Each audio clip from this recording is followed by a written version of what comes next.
All welcome to Impulse. So നമ്മൾ ഹാൻസിൻ്റെ traits ആണ് നോക്കാൻ പോകുന്നത്. അതായത് കാറ്റിൽ അല്ലെങ്കിൽ ഹെറിഡിറ്ററി എൻവോയിൻമെന്റ് എന്ന് പറയുന്നത് ഒരു പേഴ്സണാലിറ്റി എപ്പോഴും ഫ്രെയിം ചെയ്യുന്നു അല്ലെങ്കിൽ കൂടുതലായിട്ട് ഇൻഫ്ലുവൻസ് ചെയ്യുന്നുണ്ട് എന്ന് കാറ്റിൽ എംഫസൈസ് ചെയ്തിരുന്നു. അങ്ങനെയാണ് MAV അല്ലെങ്കിൽ മൾട്ടിപ്പിൾ അബ്സ്ട്രാക്ട് വേരിയൻസ് അനാലിസിസ് എന്ന് പറയുന്ന ഒരു ടൂള് കൊണ്ടുവരുന്നത് കേട്ടോ. ഇവിടെ ജെനറ്റിക്സും എൻവോയിൻമെന്റ് ഇൻഫ്ലുവൻസ് എങ്ങനെയാണ് ഉണ്ടാവുന്നത് എന്നുള്ളൊരു സ്റ്റഡിയൊക്കെയാണ് വന്നിരുന്നത്. MAVയെ കമ്പയർ ചെയ്യുന്നത് ഐഡന്റിക്കൽ ട്വിൻസും സിബ്ലിങ്സിനെയുമാണ്. ഐഡന്റിക്കൽ ട്വിൻസ് വെച്ചാൽ ഒരുമിച്ച് വളർത്തി കൊണ്ടുവരുവാണ് ചെയ്യേണ്ടാവുക. ആൻഡ് സിബ്ലിംഗ് ആണെങ്കിലോ raised together and apart. So ഒരുമിച്ച് വളർത്തുന്നതും അല്ലാതെ രണ്ട് കാറ്റഗറിയിലും വളർത്തുന്നുണ്ടായിരുന്നു. അത് രണ്ട് കാറ്റഗറിയിലുള്ള ആൾക്കാർ എടുക്കുന്നുണ്ടായിരുന്നു.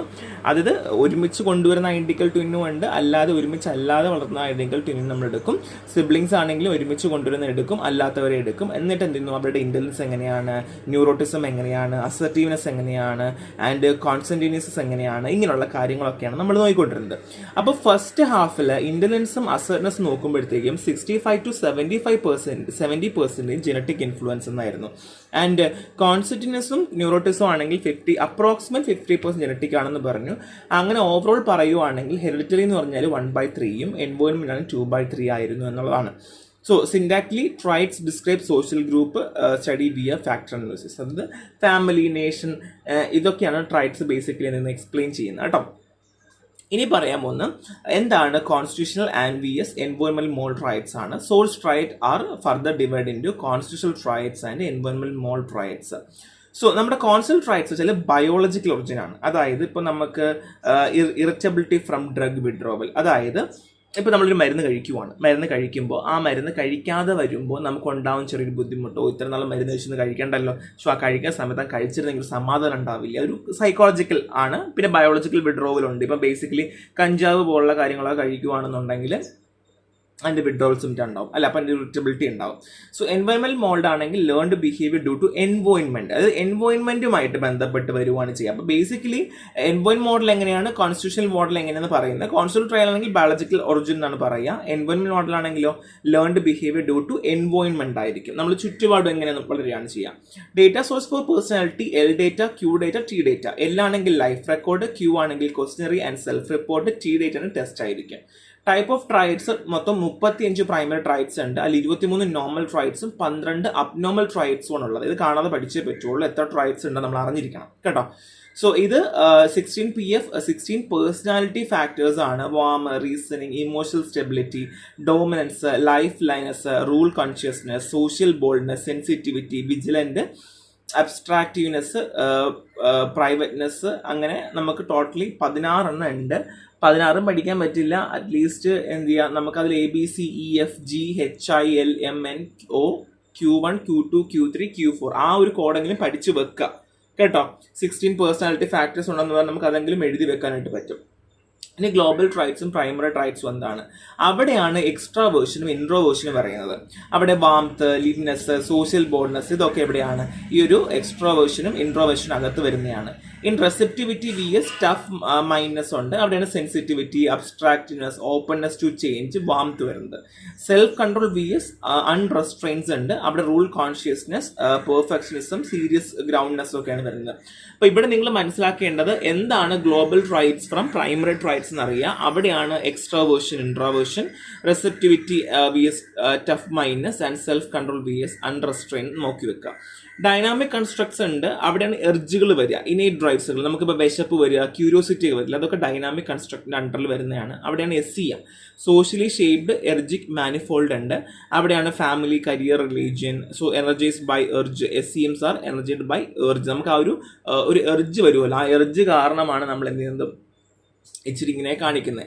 So learning tendency to act a certain way interconnect with dynamic lattice control by subsidiational chains. അതായത് ഇപ്പോൾ നമ്മൾ പല കാര്യങ്ങളും പഠിക്കാറുണ്ട്, പല കാര്യങ്ങളും പഠിക്കുന്ന പല രീതിയിലൂടെയാണ്. ചില സമയം നമ്മൾ ഇന്റർ കണക്ട് ചെയ്യാറുണ്ട് അല്ലേ.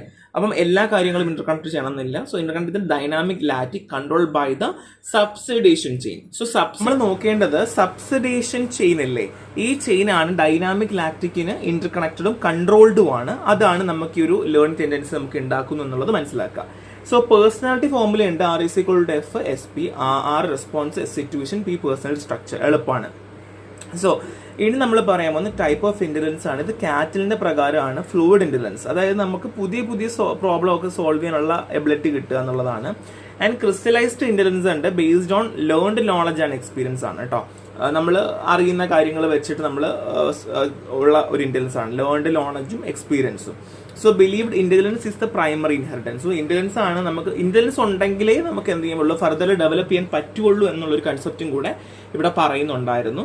സോ ഹെറിഡിറ്ററി എൻവയോൺമെന്റ് എങ്ങനെയാണ്? സോ MAV ഞാൻ ഓൾറെഡി പറഞ്ഞു അല്ലേ. സോ ജനറ്റിക്സും എൻവയോൺമെന്റ് ഇൻഫ്ലുവൻസ് ചെയ്യുന്നുണ്ട്. ഐഡന്റിക്കൽ എങ്ങനെയാണെന്ന് പറഞ്ഞു, ഫൈൻഡിങ്സ് ഞാൻ പറഞ്ഞു. സോ ഇത് നിങ്ങൾ സെയിം തന്നെ റെപ്ലിക്കേറ്റ് ചെയ്യുക. ഗ്രൂപ്പ് ഇൻഫ്ലുവൻസ് ഉണ്ട്. So Cattell emphasis the role of immediate situation factor and group membership. So ഇപ്പോൾ സ്കൂള്, ഫാമിലി, പിയേഴ്സ് ഒക്കെ പറയുവാണെങ്കിൽ അത് ഗ്രൂപ്പ് ഓഫ് പീപ്പിൾസ് ആണല്ലോ. അപ്പോൾ സോഷ്യൽ ഗ്രൂപ്പിലും ട്രൈഡ്സ് ഡിസ്ക്രൈബ് ചെയ്തിരുന്നു എന്നുള്ളതാണ്. അവിടെയാണ് syntality, traits dimension use to describe social group. So basically syntality കൊണ്ട് ഉദ്ദേശിക്കുന്നത് എന്താണ്, നമ്മളൊരു സോഷ്യൽ ഗ്രൂപ്പിനെ ഡിഫൈൻ ചെയ്യാൻ വേണ്ടി ഉപയോഗിക്കുന്ന ഒരു കാര്യമാണ് എന്നുള്ളത് മനസ്സിലാക്കുക കേട്ടോ. So study using factor analysis. So അവിടെ സൈസ്, മോറൽ, അഫ്ലുവൻസ് അതൊക്കെയാണ് ബേസിക് ആയിട്ട് നമ്മൾ നോക്കുന്നത്. Next one is constitutional VS എൻവയോൺമെന്റൽ മോൾ ട്രൈറ്റ്സ് ആണ്. കോൺസ്റ്റിറ്റ്യൂഷണൽ ട്രൈറ്റ് ആണെങ്കിൽ ബയോളജിക്കൽ ബേസ്ഡ് ട്രൈറ്റ്സ് ഉണ്ട്. അവിടെയാണ് irritability due to withdrawal from drug. And these constitution source traits link to physiology. അതായത് ഇവിടെ ബയോളജിക്കൽ ബേസ്ഡ് ട്രൈറ്റ്സിൽ പറയുന്നത് നമ്മൾ നേരത്തെ പറഞ്ഞ ഡ്രഗ്സുകളിൽ ഇറിറ്റബിലിറ്റി ഉണ്ടാക്കില്ല, അത് തന്നെയാണ്, വേറെ ഒരു വ്യത്യാസമില്ല.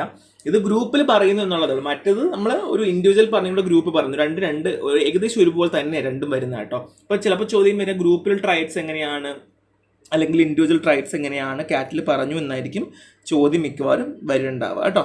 സോ എൻവയോൺമെന്റ് ആണെങ്കിലും അവിടെ സോഷ്യലും ഫിസിക്കൽ എൻവയോൺമെന്റും ആണ്. സോ റൂറൽ ബാക്ക്ഗ്രൗണ്ട് ഒക്കെ ഒരുപാട് ചെയ്യാം, അർബൻ ബാക്ക്ഗ്രൗണ്ട് ഡിഫറൻ്റ്ലി ആണ്. അപ്പം അവിടെ തന്നെ ലേണിംഗ് ബിഹേവിയർ ഒക്കെ മാറിക്കൊണ്ടേയിരിക്കും. എല്ലാവർക്കും ഒരുപോലെയാണോ എല്ലാവരും പഠിക്കുന്നത്?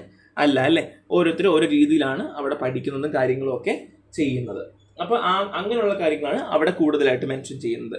So ability, temperature and dynamic traits. So ability traits എന്താണ്, ഒരു ആൾക്ക് എത്രത്തോളം ഇപ്പോൾ ഒരു ഗോൾ കൊടുത്ത് നമ്മൾ അവരെങ്ങനെ അച്ചീവ് ചെയ്യുന്നു. ഇപ്പോൾ ബേസിക്കലി ഇന്റലിജൻസ്, മ്യൂസിക്കൽ എബിലിറ്റി അതൊക്കെ. ഇനി ടെമ്പറേച്ചർ എന്ന് ഞാൻ പറഞ്ഞു, ടെമ്പർമെന്റ് കേട്ടോ. ടെമ്പർമെന്റ് ട്രൈറ്റ് ആണെങ്കിൽ ഇമോഷണൽ സ്റ്റൈലും റെസ്പോണ്ടിങ് പാറ്റേൺ ആണ്. ഇപ്പോൾ നമ്മൾ ഒരു പ്രശ്നം ഉണ്ടായി കഴിഞ്ഞാൽ അവരെങ്ങനെ റെസ്പോണ്ട് ചെയ്യുന്നതിന്റെ പാറ്റേൺ എങ്ങനെയാണ്. ആൻഡ് ഡൈനാമിക് ട്രൈറ്റ്സ് ആണെങ്കിൽ മോട്ടിവേഷനും ഗോൾ ഡിറക്ഷനും ആണ് പറയുന്നത്. സോ ഇത് നമ്മൾ ഗ്രൂപ്പിനകത്ത് പറയുവാണെങ്കിൽ ഇത് എക്സ്പ്ലെയിൻ ചെയ്യുക, എബിലിറ്റിയും ടെമ്പർമെന്റും ഡൈനാമിക്കും എക്സ്പ്ലെയിൻ ചെയ്യുക കേട്ടോ. ഇനി കോമൺ VS യുണീക് ട്രൈറ്റ്സ് ആണ്. കോമൺ ട്രൈറ്റ് എങ്ങനെ, എല്ലാവരും ഒരേ ഒരു കൾച്ചറിലുള്ള എല്ലാ ആൾക്കാരും അല്ലെങ്കിൽ എല്ലായിടവും ഉള്ള ആൾക്കാർ ഒരേ കാര്യം ഷെയർ ചെയ്യുന്നു, അതിനെയാണ് നമ്മൾ എന്ത് പറയുക, കോമൺ ട്രൈറ്റ്സ് എന്ന് പറയുക.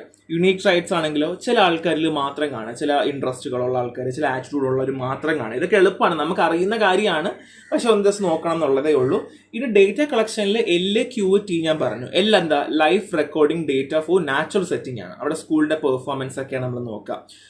പിന്നെ Q ഡേറ്റ ആണെങ്കിൽ സെൽഫ് റിപ്പോർട്ടിംഗ് ക്വസ്റ്റനറീസ് ഒക്കെയാണ്. സോ 16 PF ക്വസ്റ്റ്യൻ നമ്മൾ ഓൾറെഡി പറഞ്ഞ കേസാണ്. T ഡേറ്റ ആണെങ്കിൽ എന്താണ്, objective test data from controlled settings ആയിരിക്കും. കൺട്രോൾ സെറ്റിംഗ്സിൽ എങ്ങനെയാണ് ഒബ്ജക്റ്റീവ് ടെസ്റ്റ് ഡേറ്റ എടുക്കുന്നത്, എക്സാമ്പിൾ റൊഷാക് ടെസ്റ്റ് ഒക്കെ എക്സാമ്പിൾ ആണ് എന്നുള്ളതാണ്. എളുപ്പമുള്ളൊരു ചാപ്റ്റർ ആണ്.